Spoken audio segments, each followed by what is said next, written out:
तो दोस्तों स्वागत है आपका एक बार फिर से हमारे YouTube चैनल एडवेंचर अमित पे।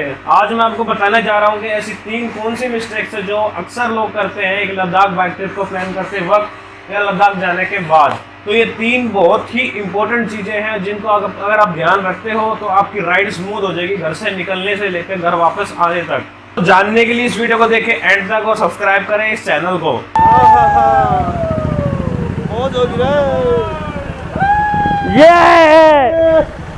ये है खारदुंग लाटा। तो जो सबसे पहली मिस्टेक है इसके बारे में आज मैं बात करने जा रहा हूँ वो है कि वहाँ लद्दाख जाने से पहले प्रिपरेशन से भी पहले जो हम रूट प्लान करते हैं उस रूट में ही हमारी जो आइटिनरी होती है उसी में गड़बड़ कर देते हैं। हम जा रहे हैं श्रीनगर होते हुए, अगर हमने लद्दाख भी एक्सप्लोर किया सब कुछ कर लिया, उसके बाद जो कुछ राइडर्स डिसीजन ले लेते हैं कि भाई हमें तो लेह से मनाली एक दिन में करना है, बट अगर आप लेह से मनाली एक दिन में करते हैं तो वो बिगेस्ट मिस्टेक कहलाएगी आपकी, क्योंकि उस रास्ते में बहुत सारे हाई माउंटेन पासेज आते हैं जैसे कि बारालाजला, तंगलंगला और भी बहुत सारे आते हैं।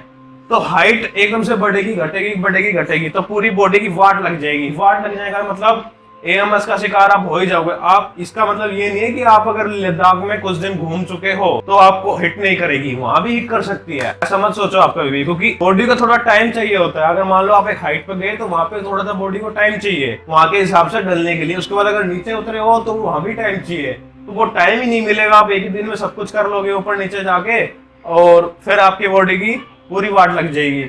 उसके बाद आप घर पहुंचोगे तो आप बिल्कुल थके हुए रहोगे, बहुत दिनों तक आपको कुछ काम करने का मन नहीं करेगा, बहुत सारी प्रॉब्लम्स होंगी। तो वो चीजें अवॉइड करने के लिए मैं तो कहूंगा अगर आप श्रीनगर से ले जा रहे हो फिर लद्दाख एक्सप्लोर कर रहे हो, उसके बाद अगर आप लेह से मनाली आना चाहते हो तो एटलीस्ट 2 दिन तो लगाइए कम से कम। उसमें जगह बहुत सारी देखने की है, बहुत ही मजा आएगा अगर आप वहां पे रुक रुक के चलते हो। बहुत सारे सीनिक व्यूज हैं, बहुत ही अच्छी जगह है। और पर्सनली मैं आपको बताऊं कि मैंने 3 दिन में किया था, लेकिन मैंने मनाली टू ले किया था तो मैंने 3 दिन में किया था। सबसे पहले दिन मैं जिस्पा गया, जिस्पा के बाद मैं सीधा गया सरचू भी नहीं, सरचू से 10 से 15 किलोमीटर पहले।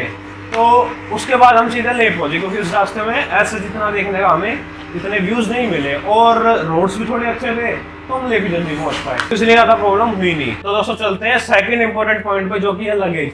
लगेज जो प्रिपेयर करते हैं जो प्रिपेयर करता है एक राइडर लद्दाख जाने के लिए, उसमें बहुत ही बड़ी गलती कर देता है कि लगेज बहुत सारा कैरी कर लेता है। वो सोचता है कि 15-20 दिन का ट्रिप है तो मुझको इतना सारा सामान चाहिए, ये चाहिए वो चाहिए, लेकिन ऐसा कुछ भी नहीं है।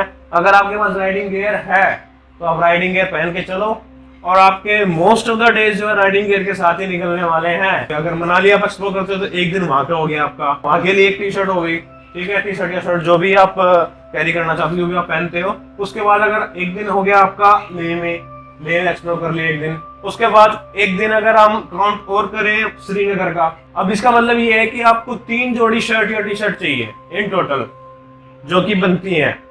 राइडिंग गेयर के नीचे भी कुछ ना कुछ तो पहनोगे आप, तो उसके लिए भी एक टी शर्ट काउंट कर लेते हैं और एक एक्स्ट्रा बैकअप के लिए काउंट कर लेते हैं। तो इन टोटल हो गए हमारे पास 5 शर्ट या टी शर्ट जो कि हमें कैरी करनी है, और साथ में सिर्फ 2 जीन्स की पैंट। अगर आप जीन्स पहनते हो तो नहीं, तो कोई और दूसरी पैंट जो भी आप पहनते हो। जीन्स का बेनिफिट ये होता है कि वो ज्यादा जल्दी गंदी नहीं होती है, ज्यादा दिन आप पहन पाते हो और किसी भी शर्ट टी शर्ट पे वो मैच कर जाती है। इसलिए 2 जीन्स 5 शर्ट या टी शर्ट आपकी सफिशिएंट है। उसके बाद आते हैं आपके वूलन्स वाले कपड़े, बॉडी वार्मर हो गया जैसे कि, और आपके कोई भी जैकेट वगैरह या जो भी विंड शीटर हो गया। राइडिंग गेयर नहीं है तो आपके पास विंड शीटर आप कैरी करोगे। तो ये सब चीजें आपको कैरी करनी है। इससे क्या होगा, आपका लगेज बहुत ही हल्का होगा और अगर आपकी बाइक पे थोड़ा सा लोड कम पड़ेगा। अब इससे फर्क क्या आएगा, एक तो राइडिंग क्वालिटी आपकी बढ़ेगी, ठीक है, उसके बाद आपकी माइलेज अच्छी आएगी तो इनडायरेक्टली क्या होगा, उससे आपका पेट्रोल कम लगेगा तो आपको बजट जो आपने सेट कर रखा है उससे कम पैसे आपके लगेंगे पेट्रोल के, तो एक सेफर साइड हो जाएगी आपके लिए। तो इसी में और चीज ऐड अप करूंगा, अगर आपके पास रॉयल एनफील्ड है, अगर आप क्लासिक थंडरबर्ड, हिमालयन, कॉन्टिनेंटल और इंटरसेप्टर को छोड़ के कोई और दूसरी आ रही है आपके पास, जैसे कि जो बुलेट स्टैंडर्ड आती है और एक बुलेट इलेक्ट्रा आती है, उसका जो आगे वाला पार्ट है जो इंडिया में बिकता है, ये दोनों मॉडल जो इंडिया में बिकते हैं, उसका जो आगे वाला व्हील वाला पार्ट है जो मडगार्ड वगैरह है वो थोड़ा सा लाइट है। अगर आप पीछे थोड़ा सा भी ज्यादा आपने वेट रख दिया तो आपको फील होगा कि उसका स्टीयरिंग एकदम बिल्कुल लाइट हो गया और बाइक आगे से उठने वाली है। ठीक ही तो नहीं, ये तो फॉर श्योर है।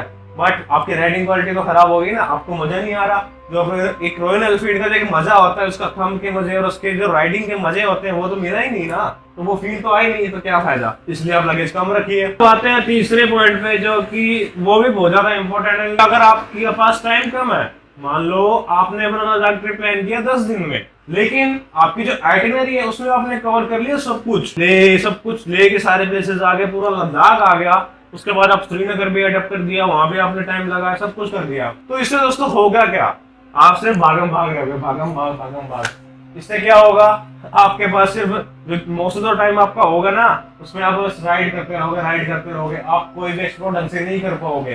क्योंकि इस लद्दाख ट्रिप में क्या होता है, 10 दिन तो आप लगा के चल लो कि आपका आना जाना ही, उसमें 10 दिन एडअप कर लो, 10 दिन का टाइम लग जाता है। अब आप 10 दिन ही आपके पास टोटल है, और उसके बाद आप चाहते हो कि आप सारी जगह घूम लो, तो दोस्तों मैं बता दूंगा, आपको किसी भी एक जगह को आप एंजॉय नहीं कर पाओगे, बिल्कुल आराम से कुछ भी नहीं हो पाएगा। तो क्या फायदा दोस्तों ऐसे प्लानिंग का। तो इसका अगर आप ध्यान रखोगे, अगर ख्याल रखोगे, जो आपकी लद्दाख राइड होगी वो मोस्ट मेमोरेबल राइड हो जाएगी, क्योंकि आप हर एक जगह को आराम से बड़े प्यार से एक्सप्लोर कर पाओगे, एंजॉय कर पाओगे, वहां टाइम स्पेंड कर पाओगे, तभी तो मजा आएगा ना राइड का। ये थोड़ी ना बस बाइक चलानी है, बाइक चलाने का आप कहीं भी चला लो, किलोमीटर से तो क्रॉस करने हैं, कहीं भी कर लो, लद्दाख जाके ही क्यों करने हैं, बस ये फोटो खिंचाने के लिए जा रहे हैं। नहीं, सिर्फ फोटो खिंचाना ही सब कुछ नहीं है आज के टाइम में, फेसबुक पर लाइक्स पाना ये कुछ भी नहीं है। और अंदर से आपको एक अंदर से शांति मिलनी चाहिए। ऐसी जगह पर जाने के क्या होता है, एक कारण होता है वहां जाने का। आदमी क्या है, अपनी जो डेली रूटीन है उसको भूल के, डेली रूटीन को भूल के वहां जाके उसको आदमी को शांति मिलती है कुछ टाइम के लिए, आराम से एंजॉय करिए ना, जा रहे हैं तो ऐसे तो मजा आता है लद्दाख राइड का। तो दोस्तों इन 3 चीजों का अगर आप ध्यान रखते हो तो आपकी राइड बहुत ही मजेदार होने वाली है, और आप सबको अपनी कहानियां सुनाओगे। तो ये सब होगा।